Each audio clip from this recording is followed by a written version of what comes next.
right, we're going to continue with our media availabilities this morning. We've been joined by last week's winner, Ryan Blaney.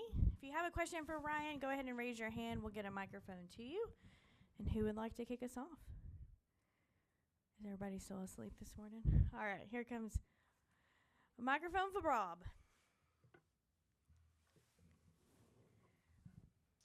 Bob Parkhurst, Fox Sports. I want to say you've done a visit to Mexico already. Just what do you expect the atmosphere to be like next week? Yeah, I think the atmosphere is going to be fantastic. Myself, Chase, Suarez, and Seabell went down there a couple months ago, and that was one of the biggest things I noticed about it was every single, media member that was there at the press conference, all the fans walking around, they were very excited for us to come this summer. And so that part I'm really looking forward to. Very welcoming. You never really know what kind of, welcome you're going to get when you go to a new place, anywhere in general. So I think seeing their excitement really makes us feel good about, they're excited for us to come down and put on a good show. So I think it's going to be a great hit. I'm really excited to get there next week, and should be a fun one. So should be good. All right, Jeff. The sim that you guys have been using, I mean, I know they changed like maybe one corner or something from the F1 track, but like, are all the sims updated? Unlike, how COTA was like sort of weird and you guys weren't sure. Do you think it's been pretty accurate? And what do you think of the track based on that? Yeah, I think it's been pretty accurate. I was in it a couple weeks ago. I'll go in it again this upcoming week.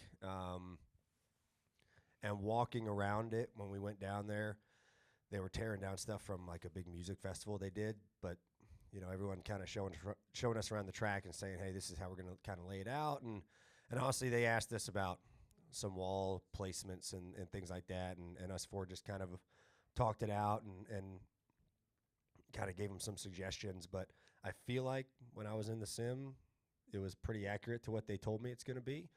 So that part's nice. But yeah, you never fully know, but they just do the best job they can and the info that they get and applying it to the sim. So I feel like it's going to be pretty accurate. We'll find out when we get there, but I think it's going to be pretty close. How do you think it'll race? I think it'll race really well. Honestly, I think there's a lot of passing zones. Obviously, into turn one, down the long front stretch is going to be one.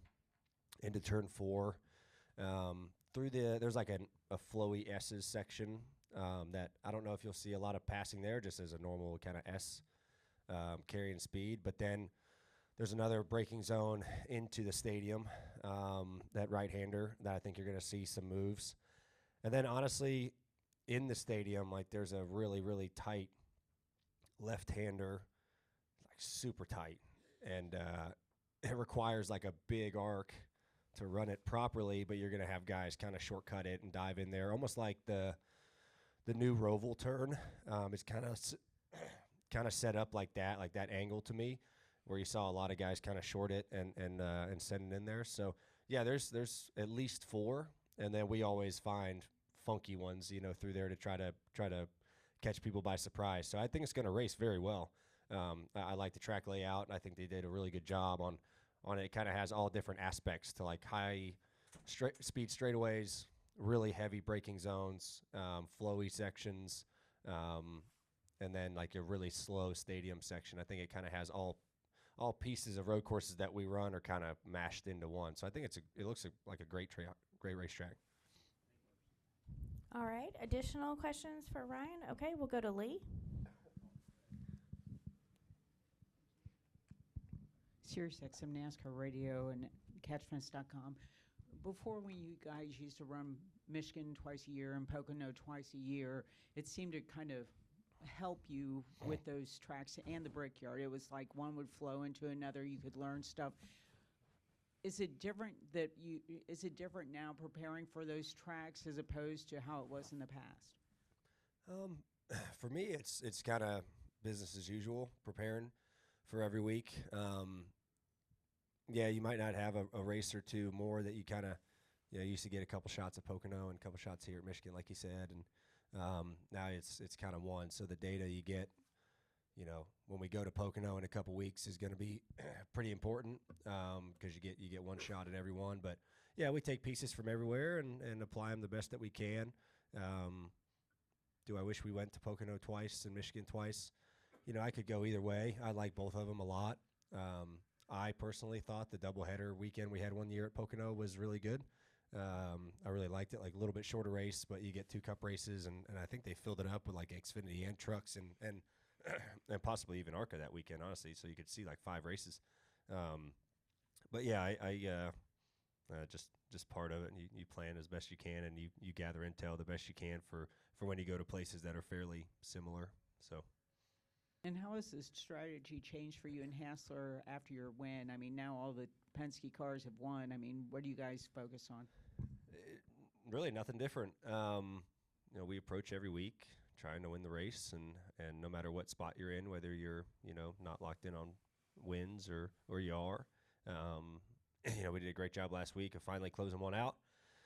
And yeah, you just try to do it again, So I don't think, a lot of people talk about that. Like, is there a mindset change when you win and you get locked in? And I've never really believed that. I've always thought that, like, to me, at least in our group, it's just you prepare every week like you're trying to win the race, whether you've won 1, 0, or 5, it's the same thing. So, and I don't think you don't lay up anymore if you don't have a win, or you have a win, or you don't get more aggressive, in these situations, unless it's like down to maybe a couple races at the end, you have to win to like get in. Maybe you change some stuff up. But our group, we've just always kind of tried to be as consistent as we can and try to do the best thing for our team and make the best decisions in the time, no matter kind of what spot you're in. All right, additional questions? Okay, we'll go. Chase Elliott Emily from Fast and Loose Sport. Your name's Chase Elliott? That's my middle name, yeah. Chase Elliott Emily. That's awesome. Thank you. Spelled the same as well. But nice. My question to you is, we're going to Mexico City next weekend. We've new tracks on the schedule lately with Chicago, the street course. What are some other places you'd like to see NASCAR go, whether it be like a practical track or not in your mind? Some place you'd like to race? Yeah, I think NASCAR's gotten. I applaud them for getting bold at some going to some places new, like trying the street course at Chicago. Wanted to go international for Mexico. And I was a big advocate for pushing, like, we got to get international somewhere, whether that was Mexico, Canada, like wherever we could go. Where else would I like to see them go? I don't know. I mean, they've proven that they can kind of do it anywhere. If you put the resources and the time in it, you can make a street course. You can, go to different road courses that are already existing. Maybe even some tracks that we used to go to that we don't go to anymore, like a Chicago, the Joliet racetrack. My name is in the bucket for that. I'd like to see come back because I think it'd be a great racetrack. It always was. So I think, I mean, they are God, right? They can choose where they go. They set the schedule. They can work with these cities and things like that to figure out, where can we bring our show pretty much to a city near you, So I think they can do it. It's just a matter of, and I don't know the technical insights. I'm sure it's hell. I just go where they tell me to go, and I race. But yeah, I'd love to personally, if we're naming places, I'd love to see Joliet come back. All right, go ahead. Steve Schweitzer with Alaska Press over here, Ryan. Just to follow up on Lee's question there about race strategy, we've seen under this playoff format how important even 1 and 2 points could be at the end of a round. If you are in a situation, now that you are locked in, if you're in a situation where you could steal a stage win, just based on circumstances in the race, I mean, are you guys flexible enough with your strategy to be able to say, hey, let's stay out because I think I can get this, this point for the stage win? Yeah, it's all situational. We've done that before in a spot that we've already won a race or not.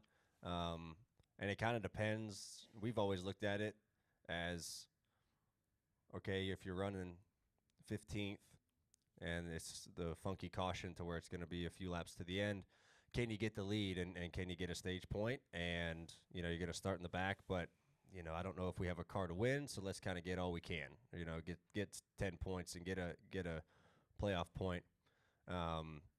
Or kind of on the other side of that, if you're, think your car can win the race and you get one of those, maybe you just want to keep track position, and cycle back to the lead after the caution. So in me and Jonathan's kind of talks we've always had, it's just we talk, extently about the spot that we're in and do we think we can win the race or not, and that really weighs a big factor in it. In your decision making, because sometimes you don't want to get buried if you think you have the best car out there. Maybe you do, flip the stage. But if you think the best you're going to do is 10th all day, hey, maybe let's grab all the points we can if that opportunity comes up. So it's a lot of situational things that he and I try to prepare for and make calls in the moment. All right. Jordan, did you have a question? Okay. And then Larry, will come to you next. Jordan Bianchi, The Athletic. Obviously, last week, elation, winning, and everything like that. Is there also a sense of relief in the sense that you guys have been so close this year, and you know how this goes. The sport, it's a wave, and you may not have the speed throughout the horse of the year, and you don't know if you're going to win one. So was there just like a weight off the shoulders in a respect?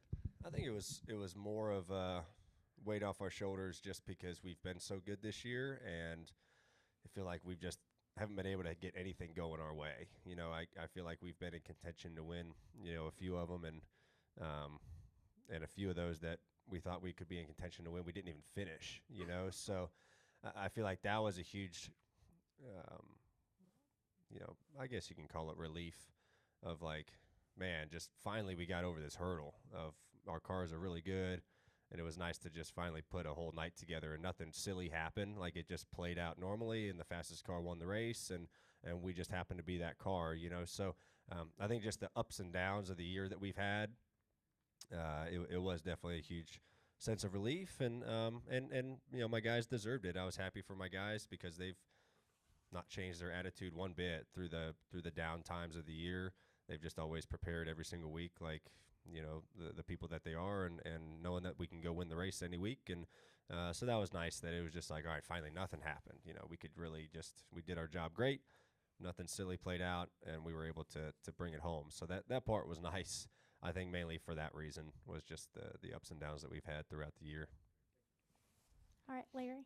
Larry Leitch from Associated Press. In your mind, what is the line between aggressive, clean driving and reckless driving? And do you think the attention Hocevar has been getting is good for the sport? I mean, everyone's line is different. I can't really speak for anybody else. I mean, always in my mind, my father raised me. He raced for a long time, so I had that going for me that he kind of was able to teach me like the do's and don'ts. And I've been chewed out a lot when I was younger for doing the wrong thing and being overly aggressive and costing somebody else. My dad chewed my ass out when I did that. I did it a few times in late models when I was like 13. And, he said it right. Like, he set the line. He said, this is wrong. Like, you do not race this way. This is just how it is. And, like, it was one of those situations where, like, I'm racing someone hard and I made a mistake. Like, I slipped up and I spun him out. And it wasn't intentional. But even, like, those mistakes, Dad would really make me clean up, like, right away. And that's just how his dad raised him. So that's what his, kind of thinking was right. I guess in my mind, like hard racing is fantastic. Everyone races hard. Contact is going to happen. I think it's an issue if it happens repetitively, like a lot. I think that's when it starts becoming an issue. Like, do you learn from your mistakes? You can say you're sorry all you want, but if you don't learn from them and make a change, like then everyone thinks you're lying. And you don't feel sorry about that. So, yeah, I mean, two guys are racing and they're bumping and whatever. But like to me, over the line is like if you get run over in the rear bumper and you get spun out and wrecked, then you have a brake pedal. We ran into that guy. And I've read some stuff this week and people were like, well, Stenhouse could have cut him a break. I'm like, how can Stenhouse cut him a break? I don't understand. I think the 77 could have cut him a break. If you're going to talk about breaks, I don't even think that situation was cutting somebody a break. That was just getting run over. So, I mean, hey, he's a young guy. All of us have been young. We've all been aggressive. Everyone has a heavy right foot when they get going, and that's good. I think he's a very, very talented race car driver. Like he's one of the best guys out there. It's hard to teach speed. I think it's just he has to refine a little bit what he does. I don't think he has to change who he is because this is what got him here, but I think he's got to possibly think of some situations that he's been in and just try to learn from them, and that's really all you can do. So I don't really critique anybody. I'm not critiquing him at all. That's just kind of my stance on it. Is when guys keep spinning off the front of your bumper, that becomes an issue, and I'm not a huge fan of that. I've been a part of it. I got turned at Atlanta, getting run into from behind, and it's like, how many times are you going to keep doing this till you learn? So we'll see. All right, go ahead. Oh, I didn't know you were calling me. Yeah, this is Roy Akers, Skyview Sports. Ryan, the tournament, the 32 driver tournament has kind of started as far as the qualifying. From what I've heard, a lot of guys are really sticking to the season. You're not really thinking about it. But when you get in the tournament, you think you'll change your mind? And do you think there's room for growth, like a big title sponsor, double elimination, a race after the race? I mean, could this stuff eventually develop? It could. Yeah, it definitely could. I think it's a unique thing to have in the middle of the year. It's definitely going to be something on people's minds when it, starting this week, right? The qualifiers are this week, and it goes for 3 weeks, and then we get going. So I think it's in the back of people's minds. Like, it's not, I wasn't sitting around this week like, all right, in-season tournament time. Like, you just try to run the best you can. And then I think when you get into that 5-week stretch of the tournament, you're going to be aware of who you're racing. Like, who am I up against this week?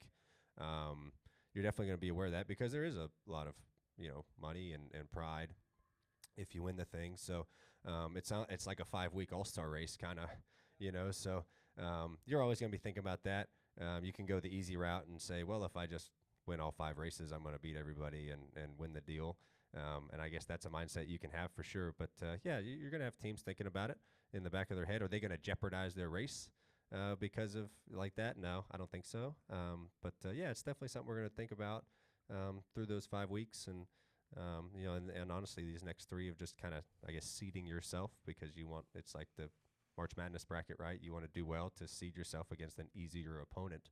But it could be big. It could grow. I think it's a great idea. Why not try it? And you're still going to have racing. There's just going to be a little race within the race between, all the guys. Yeah. Yeah.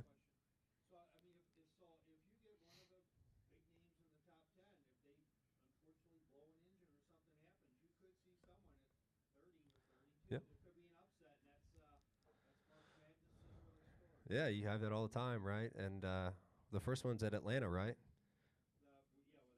Yeah, so you're gonna see some upsets there because that's the first race of the tournament, right? So you could see some big upsets, right? So they knew what they were doing.